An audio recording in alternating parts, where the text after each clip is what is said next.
In reality, the threat to religion is us. This might sound shocking, right?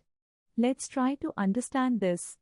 But before we do, we want to show you a video which will help me explain my point more clearly. ब्रह्मांड बनाने वाले का नाम ब्रह्मा है, लेकिन ब्रह्मा के मुंह से सबसे पहले क्या शब्द निकला था? ओम। ठीक है, ओम शब्द शिव जी से नहीं निकला था, ओम शब्द ब्रह्मा जी से निकला था। ये हमारे पुराणों में, हमारे एंशिएंट स्क्रिप्चर्स में हजारों साल पहले से लिखा हुआ है ना। अब जाके नासा और दूसरे साइंटिस्ट लोगों ने जब कॉस्मोस का साउंड को कैप्चर किया, स्पेस के साउंड को कैप्चर किया, तो वो बोलते हैं कि स्पेस का sound is Om. First, let's talk about the issue of the origin of Om. In this video, the claim made regarding the origin of Om finds no evidence in the Upanishads. I respectfully ask Akshat ji to provide any evidence of this claim if they have it, as it will help expand my knowledge too. The issue is that we are taught from childhood that religion is a matter of faith and we should accept religious teachings without questioning them. This is the primary reason why our religion is in danger. Blindly accepting things without thought is not true faith, but blind faith. And it is due to this blind faith that Hinduism is actually declining. Our Upanishads themselves encourage us to ask questions. In the Kena Upanishad, the importance of questioning in the search for truth is emphasized. This Upanishad teaches us that truth cannot be found through mere faith or prejudice, it requires deep questioning and personal experience. The Kena Upanishad makes it clear that questioning and self-exploration are as important in the pursuit of truth as faith. However, when our Upanishads themselves teach us to question everything, we still accept the claims made in such videos as absolute truth without thinking critically.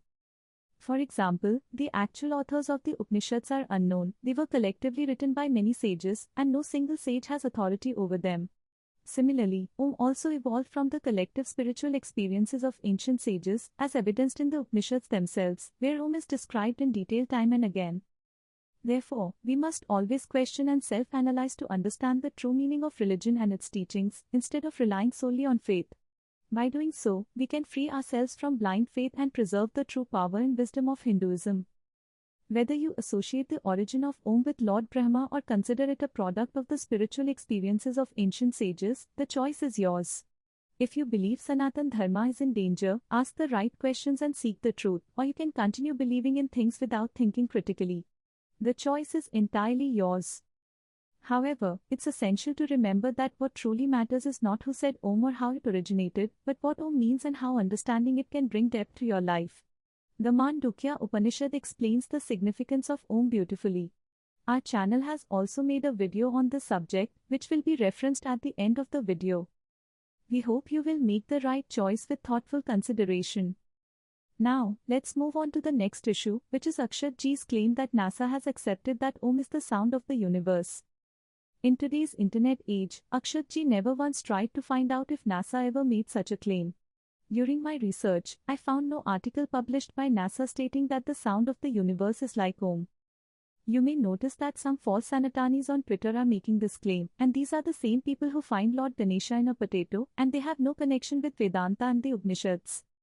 Yes, there is indeed a humming sound in the universe, but it sounds more like a microwave than Om.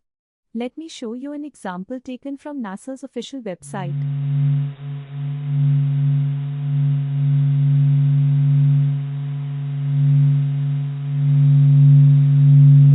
The truth often appears to lose. But at that time, it is the responsibility of people like you and me to support the truth and protect the true Sanatan Dharma. Please share this video and subscribe to my channel for more videos like this. Thank you.